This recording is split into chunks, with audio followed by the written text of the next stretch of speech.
So, it's been 4 months after Alexander Lamont has met his true death. Alexander found on the roof of the club a stake was placed in his heart before he met the sun. Upon arriving to the roof, they found his ashes and the stake that kept him paralyzed. Jack took this extremely hard, unknowing of Lamont's treachery and his sick, sadistic pleasures, his reasons. So we find Jack in the club. It is on no particular night. Jack is just against the bar. He's taking care of everything. He is fed for the evening off of one of his favorite donors, Katrina, and he is just taking in the night air, waiting for whatever comes. It's been a hard time. Jack has been dealing with all of the difficult situations that a new club owner would face, especially when it's not their own. Jack, against the bar, looks around. He looks at the I'm going to make up NPCs off the top of my head. He looks at Claude, the bartender. Claude, you're doing a good job. You've been working hard. These past few months have been difficult, but you have been a true pleasure to work with. I'm glad that you're here. I have no one else I can count on. Claude looks at him, smiles at Jack while cleaning a glass. Yeah, no problem, Jack. It's been a weird time. Alexander really was fond of you, though. Anything I can do, just let me know. Jack smiles. Understood. Just then, the door to the club swings open. Aiden steps through. Aiden, wearing his usual suit, red tie, crisp white shirt underneath, walks right inside. Those who are vampires in the club know. But this isn't just a club exclusively for vampires. This club also houses humans. That is how they get their money. That is how the club flourishes. Human patronage. So there's nothing that they can do. Innocent bystanders in the way. Aiden walks right in, a smug grin, a knowing smile as he enters the opening. Oh, so it's super excellent. Jack sees him immediately, instantly locking eyes with Aiden, both red orbs licking one another from afar. It was almost as if fire was dancing between the two. Claude reaches over and grabs Jack by the shoulder. Hey, listen. Not here, man. Gotta take this into the place. You know the rules. You know what can happen. Jack looks back at Claude and growls, but brings himself down immediately, knowing that this was not the time nor the place. Aiden tiptoes almost, dancing across the floor towards Jack. He does even a tiny little spin as he makes his way to the bar, before resting both of his arms on the bar top from behind. Well then, Jacko. It's been a while, hasn't it? The place looks worse than when I left it. You're doing an awful job instead. Alexander would be so disappointed. Aiden, you're some damn nerve showing up here. After what you've done. What exactly have I done, Jack? You have no idea what that monster was truly like. I saved us, brother. Please, saved us. Maybe saved yourself. I never wanted this. In time, Jack, you will thank me. Our maker was a blight. He had to go.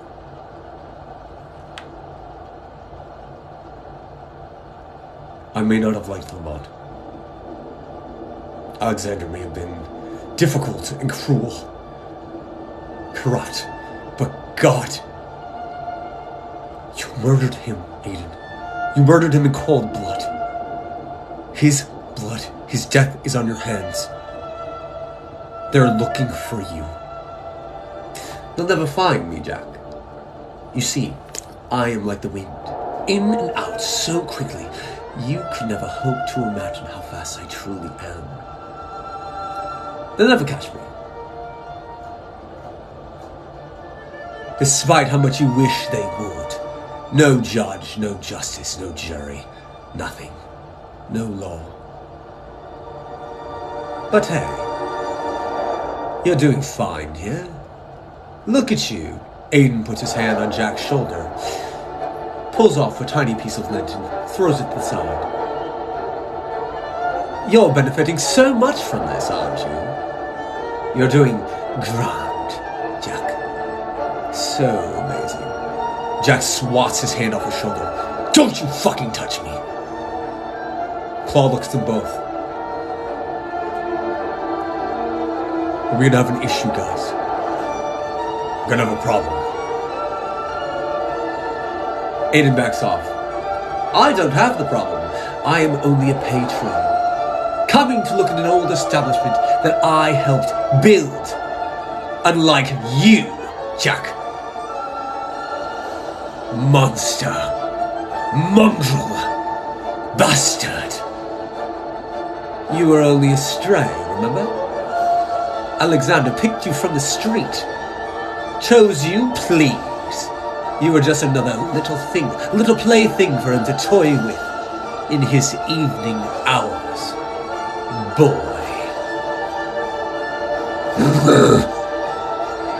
The patrons start to look over at each other.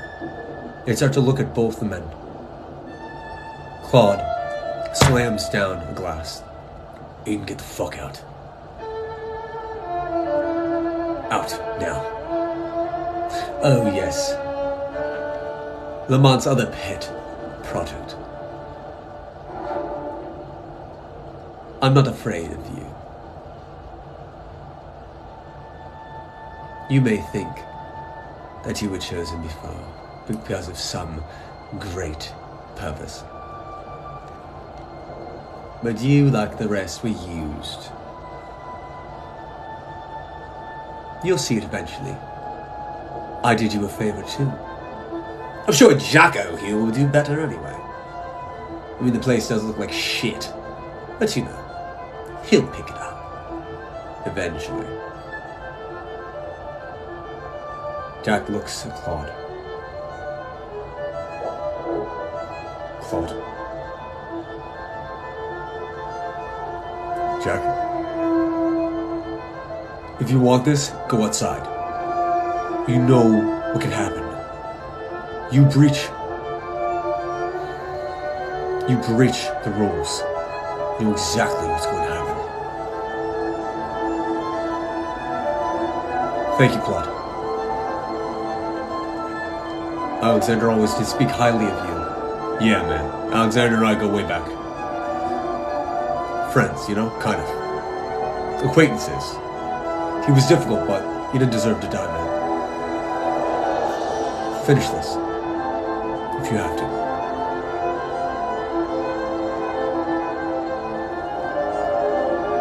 Wait, hold on. Sorry, I'm missing things. I'm catching up. Ah! I don't see. Ah! I totally missed that.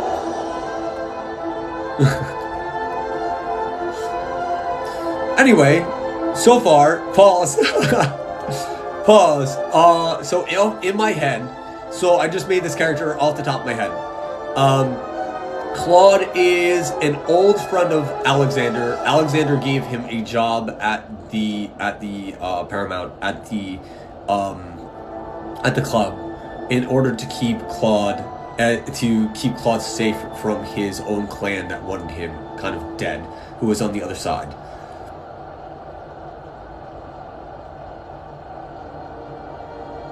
What do you guys think so far? So that's how my process goes. That's how it goes. I get into character, and then I shape these things piece by piece by piece. And actually, I was about to go to start to talk about Jack and Aiden's first fight, if you want. I'm going to make it up off the top of my head. Yeah, I made Claude literally just now. So now he's going to be a character, and don't be surprised if you see him in story eventually. No, this isn't a game or a book. This is based off of my series, The Vampire Jack Townson, and I'm improving. This is just full improv. I literally just made up a character off the top of my head, and I created a new, I guess like the it's canon now, a new situation that has happened.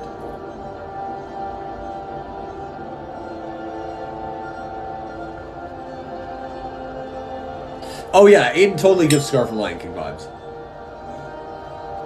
What happens next? Thank you very much. Trevor Belmont. I see that. Oh yes, of course I can. Is that better?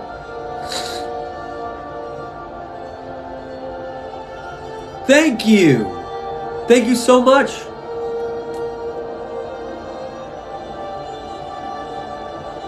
No, these are my characters. And actually, one of them I literally just made up. So, if we were to continue, right? Do you guys want me to continue? Oh yeah, live brainstorming, so it's just all improv acting. So I will literally do this on my own while writing to kind of understand where the characters are and what is happening in the scene. Okay, so, as we were saying, Claude gestures out the door, looking at both the men. Your feud is not for the patrons here. You know what can happen with humans around. Any of these guys see you fully vamped out, we're kind of all fucked, man. All of us. Take it outside. Jack pushes off the bar top, the bar top, and heads straight for the door, pushing it open. A lot of the humans around watching. A lot of eyes on him. As he gets outside, he waits. It takes a moment for Aiden to come out. But before he does, he looks at Claude. Leans over the bar top. You know, I never knew about your history with Alexander, my maker. But I do know one thing. You were just another stray. I was the only one chosen, picked, selected. You, however. No wonder you get along with that little runt. A piece of vermin. He ever tell you how many women he's responsible for? And their deaths are on his head. Shut the fuck up, Aiden. Get out.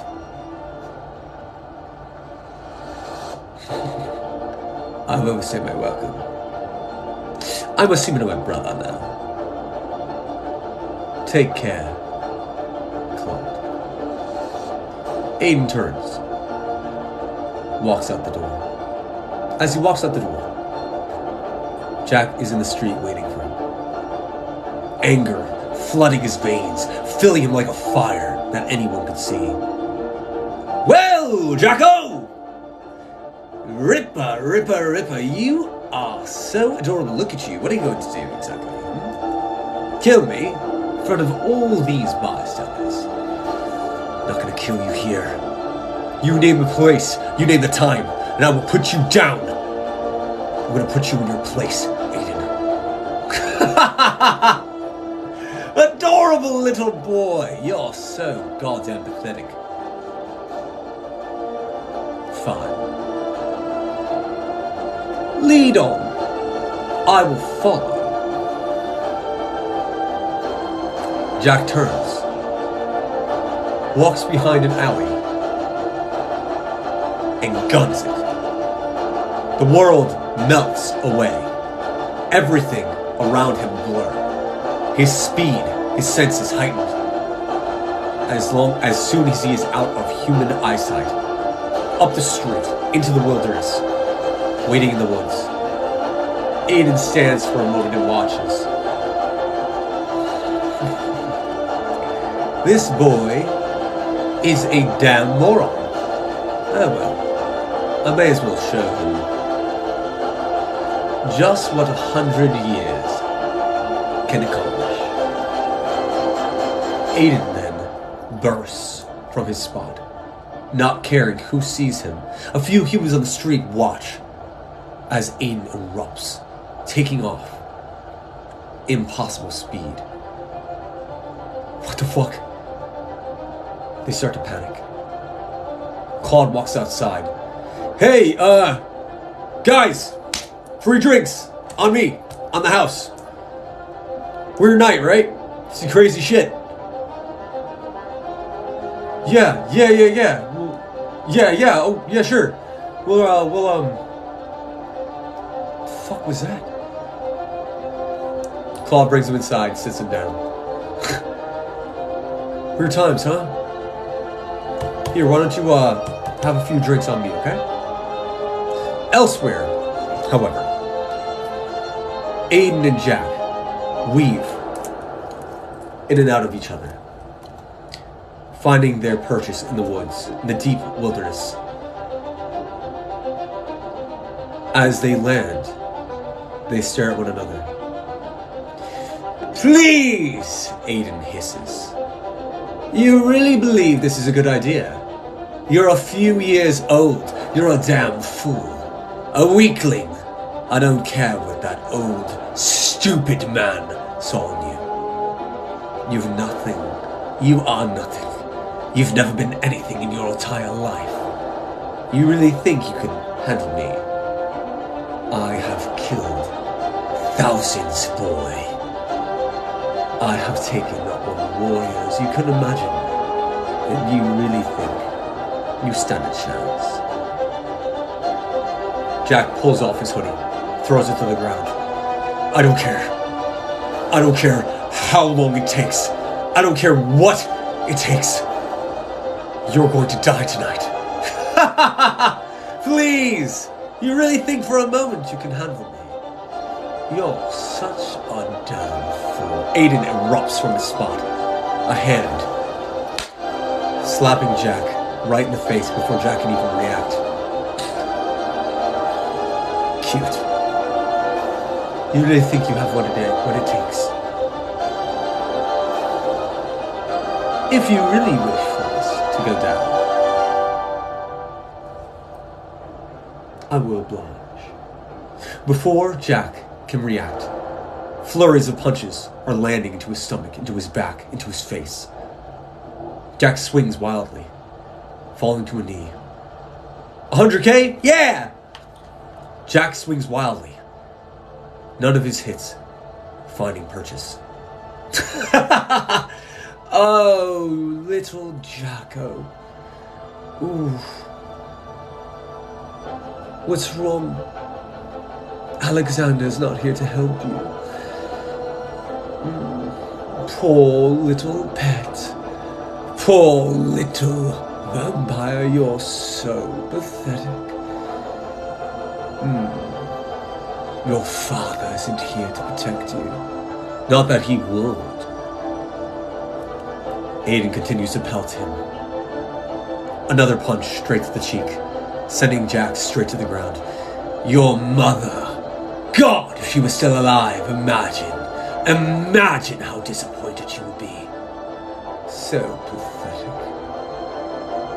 Jack pushes himself from the ground. Shut up. Oh, where's that fire Lamont loved?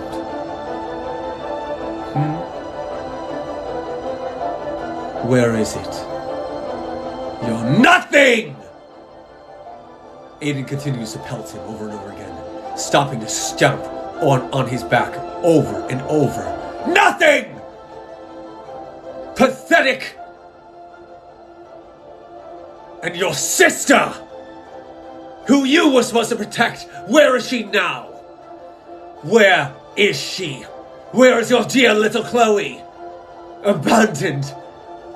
Gone. Like the rest, who you claim to love. who you claim to protect, those little women who you took advantage of.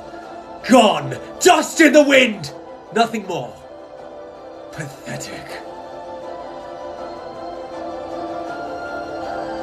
Jack finally brings himself to his knees. No, you killed them. You killed all of them because you were jealous. Because Lamont loved me. What did you say? Alexander loved me. Alexander hated you. Hated you. You don't think I saw it? Aiden looked down, for a moment taken back by Jack's words. You don't think I saw it every time he looked at you? Disgust. Hatred. You were nothing more than just his guard dog, Aiden. Nothing more. Shut up! And before Jack can speak another word, another fist finds his face, sending him straight to the ground. Ugh! You are so lucky I don't kill you. You're lucky your torment delights me. Next time, however, if you speak this way again towards me,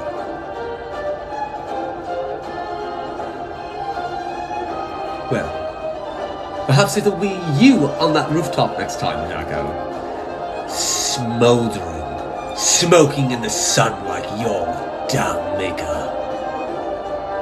Before Jack can react, Aiden is gone. Bursting through the woods, the leaves flying into the air. Jack is left alone in the darkness. A small grin across his face. A momentary victory before he remembers everything that Aiden had said was true to a point. Jack decided to pursue these women, these humans, hoping that he could find love. And Aiden took them from him. Jack swore to protect his sister, and he abandoned her. Jack was his sire's favorite, and Jack was the one who found the ashes.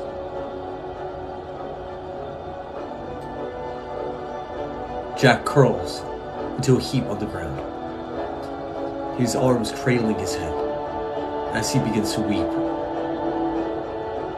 Rivers and rivers of blood tears into the fresh soil, the leaves sticking to his skin.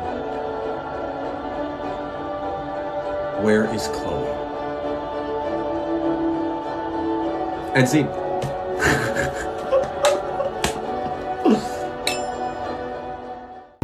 Hey guys, if you enjoyed the content, please like and subscribe. Don't forget to check out the socials and visit the website. And thank you to all my patrons. Your support is truly appreciated. Until next time.